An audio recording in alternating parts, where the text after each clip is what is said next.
Assalamualaikum warahmatullahi wabarakatuh. Salam sejahtera untuk kita semua. Video kali ini kita akan memasuki bab baru ya di semester ganjil, yakni judulnya adalah Kedaulatan Negara Kesatuan Republik Indonesia. Nah, di video kali ini saya akan membahas materi tentang hakikat kedaulatan dan teori kedaulatan. Jadi saya harap semuanya bisa ikut memahami dan mengerti dari apa yang sudah saya jelaskan nanti. Minggu ini kita akan memasuki bab baru, yakni Kedaulatan Negara Kesatuan Republik Indonesia. Kompetensi dasar yang ada di dalam bab ini yakni memahami ketentuan tentang bentuk dan kedaulatan negara sesuai Undang-Undang Dasar Negara Republik Indonesia tahun 1945. Kemudian indikatornya adalah siswa dapat memahami hakikat dan teori tentang kedaulatan. Nah, materi ini saya ambil dari bukunya Trihandito tentang yang pendidikan Pancasila dan Kewarganegaraan kelas 9 SMP dan MTS. Kemudian juga saya ambil dari buku BSE.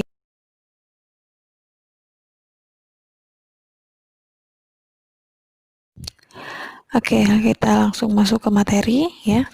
Yang pertama adalah hakikat kedaulatan. Jadi, kedaulatan itu adalah berasal dari bahasa Arab, yaitu daulah, yang artinya adalah kekuasaan tertinggi. Jadi, pengertian kedaulatan itu adalah bisa diartikan sebagai kekuasaan yang tertinggi untuk membuat undang-undang atau peraturan dan untuk melaksanakan undang-undang itu sendiri. Kemudian pengertian kedaulatan ini dibedakan menjadi dua, yakni kedaulatan ke dalam dan kedaulatan keluar. Untuk kedaulatan ke dalam itu sendiri ya, artinya adalah kedaulatan atau kekuasaan tertinggi untuk membuat organisasi negaranya sesuai dengan keinginannya sendiri ya, keinginan si pendiri negara atau ya. Kemudian yang kedua adalah kedaulatan keluar. Nah, artinya adalah kedaulatan negara ini adalah untuk mengadakan hubungan antara negara satu dengan negara lain tanpa adanya campur tangan negara lain. Jadi negara itu berhak untuk melakukan hubungan kerjasama dengan negara lain tanpa campur tangan oleh negara lain ya. Kemudian yang terakhir adalah menurut Jean Bodin. Beliau adalah seorang ahli tata negara dari Prancis, menyatakan bahwa kedaulatan itu adalah kekuasaan tertinggi untuk menentukan hukum dalam suatu negara.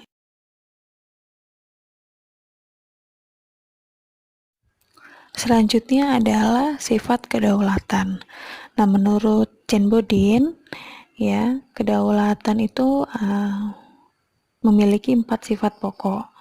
Yang pertama adalah asli, ya, artinya kekuasaan itu tidak berasal dari kekuasaan lain yang lebih tinggi. Jadi ya dari kekuasaan itulah ya.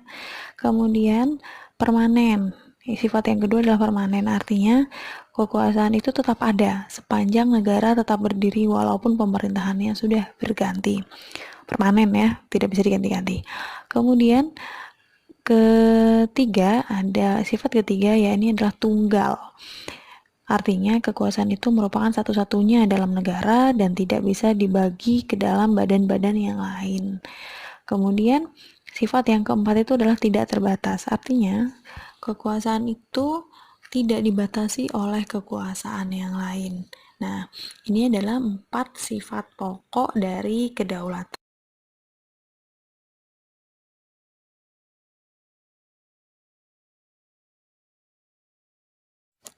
Berlanjut ke teori kedaulatan.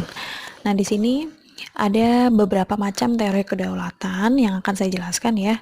Jadi saya harap semuanya bisa paham ya. Nah, yang pertama ada teori kedaulatan Tuhan. Teori kedaulatan Tuhan ini mengajarkan bahwa kekuasaan tertinggi itu terletak pada Tuhan sebagai asal dari segala sesuatu atau biasa disebut dengan causa prima. Nah, di sini di teori kedaulatan Tuhan ini menyatakan bahwa kekuasaan yang berasal dari Tuhan itu diberikan kepada tokoh-tokoh negara terpilih yang secara kodrat ditetapkan oleh Tuhan itu menjadi pemimpin negara dan mereka berperan sebagai wakil Tuhan di dunia. Teori ini umumnya dianut oleh raja-raja yang mengaku sebagai keturunan dewa. Contohnya adalah Raja Mesir kuno ya, atau biasa disebut dengan Firaun. Kemudian ada lagi Kaisar Jepang, ada lagi Kaisar Cina ya, dan lain sebagainya. Nah, untuk di Indonesia sendiri ada ya, beliau adalah Ken Arok ya, yang menganggap bahwa dirinya adalah sebagai titisan Dewa Brahma, Wisnu, dan Siwa. Di teori kedaulatan Tuhan ini ya ada 3 tokoh yang melatar belakanginya ya. Yang pertama ada Agustinus, kemudian ada Thomas Aquino dan F.J. Stahl. Nah, itu kemudian yang kedua ada teori kedaulatan raja. Teori ini ya mengajarkan bahwa kekuasaan tertinggi dalam sebuah negara itu ada di tangan raja ya. Ajaran ini ya biasanya kalau di Inggris itu teori ini dikembangkan oleh untuk pertama kalinya di Inggris ya dikembangkan oleh Thomas Hobbes ya, yang mengajarkan bahwa kekuasaan itu mutlak di tangan seorang raja justru diperlukan. Kenapa? Karena untuk mengatur negara dan menghindari dari homo homini lupus ya, atau manusia yang satu menjadi serigala bagi manusia yang lain ya.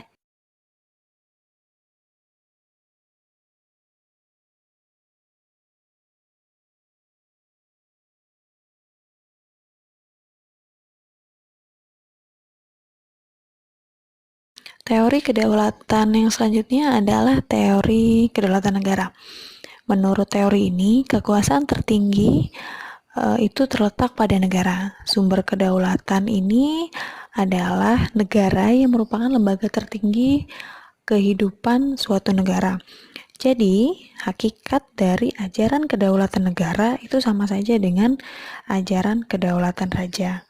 Hanya saja, ajaran kedaulatan negara ini dibuat sedemikian rupa sehingga dapat diterima oleh rakyat. Nah, para penganut teori ini melaksanakan pemerintahannya ini secara tirani, ya, melalui kepala negara yang bertindak sebagai diktator, ya. Jadi negaranya itu dibuat tirani, begitu ya. Kemudian di sini ada beberapa peletak teori, ya, tokoh-tokohnya, ya. Ini ada yang pertama Jane Bodin, ada kedua F. Hegel, kemudian ada G. Jelinek, dan Paul Laban. Kemudian yang teori selanjutnya yakni teori kedaulatan hukum. Nah, menurut teori ini, kekuasaan pemerintah itu adalah berasal dari hukum yang berlaku. Hukum inilah yang membimbing kekuasaan pemerintah. Sumber dari hukum ini bersumber dari keadilan dan kesadaran hukum. Kemudian dari manakah hukum itu berasal? Ya, jadi di sini ada dua pendapat ya. Menurut Hans Kelsen, hukum itu berdaulat karena sifatnya yang imperatif atau memaksa. Jadi walaupun tanpa ada penerimaan dari masyarakat pun hukum akan tetap berlaku. Kemudian ada lagi yang menurut Cribb. Nah, Cribb ini ya menyatakan bahwa hukum itu berdaulat karena bersumber pada kesadaran hukum dari rakyat.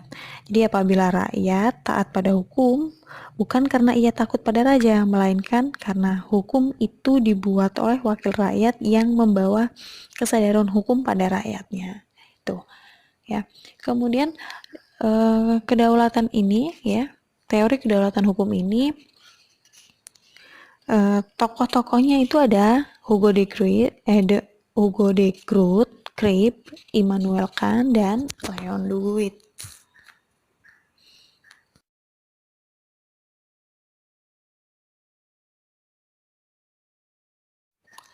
Dan teori kedaulatan yang terakhir, yakni teori kedaulatan rakyat. Teori ini ya mengajarkan bahwa kekuasaan tertinggi itu bersumber dari rakyat, dilaksanakan dan diawasi oleh rakyat, dan ditujukan untuk kesejahteraan rakyat. Teori ini juga biasa disebut dengan teori demokrasi, ya. Demokrasi kalian sudah tahu dong artinya apa, ya. Kemudian di sini ada beberapa tokoh dari kedaulatan rakyat, ya. Yang pertama ada Jacques Rousseau atau biasa disingkat dengan J.J. Rousseau, ya. J.J. Rousseau ini menyatakan bahwa kedaulatan itu adalah perwujudan dari kehendak umum dari suatu bangsa yang merdeka yang mengadakan perjanjian masyarakat. Jadi ada perjanjian, ya. Kalau menurut J.J. Rousseau, ya, kedaulatan rakyat itu adalah berasal dari perjanjian. Kemudian yang kedua ada tokoh yang namanya Johannes Althusius. Beliau menyatakan bahwa setiap susunan pergaulan hidup manusia itu terjadi dari perjanjian-perjanjian masyarakat yang tunduk kepada kekuasaan, dan pemegang kekuasaan itu dipilih oleh rakyat. Nah, itu menurut Johannes Althusius. Kemudian ada lagi menurut John Locke. Nah, John Locke ini menyatakan bahwa kekuasaan negara itu berasal dari rakyat, bukan dari raja. Menurutnya, perjanjian masyarakat itu menghasilkan penyerahan hak-hak kepada pemerintah, dan pemerintah mengembalikan hak dan kewajiban hak asasi ini kepada rakyat melalui peraturan perundang-undangan. Kemudian yang terakhir ada Mosteki. Mosteki ini membagi kekuasaan menjadi 3 atau biasa disebut dengan trias politika, yakni ada kekuasaan legislatif, eksekutif, dan yudikatif. Untuk kekuasaan legislatif ini adalah kekuasaan membuat undang-undang, ya. Kemudian ada yang kedua, kekuasaan eksekutif itu adalah kekuasaan untuk menjalankan undang-undang. Dan yang terakhir ada tadi kekuasaan yudikatif ini artinya adalah kekuasaan yang digunakan untuk mengawasi, ya, jalannya hukum atau undang-undang. Ya, itu materi kita di video kali ini, ya. Saya seperti biasa di akhir pembelajaran saya akan berikan tugas, ya. Tugas ini dikerjakan sendiri-sendiri, mandiri, ya. Saya harap kalian bisa menjelaskan dari pengertian kedaulatan, sifat kedaulatan, macam-macam kedaulatan, dan teori kedaulatan. Jadi seperti yang sudah saya jelaskan tadi, kalian harus bisa menguraikannya, ya. Tugasnya ini dikerjakan di buku tulis, kemudian dikumpulkan di sekolah. Langsung temui guru mata pelajarannya. Sebelum saya tutup, jadi minggu depan kita akan belajar tentang menganalisis bentuk kedaulatan yang sesuai dengan Undang-Undang Dasar Negara Republik Indonesia. Kemudian menyajikan hasil telaah tentang kedaulatan yang sesuai dengan undang-undang. Ya, jadi minggu depan kita akan bahas kedaulatan yang ada di Indonesia, ya. Itu saja dari saya. Terima kasih, lebih kurangnya terima kasih saya ucapkan. Wassalamualaikum warahmatullahi wabarakatuh. Salam sejahtera.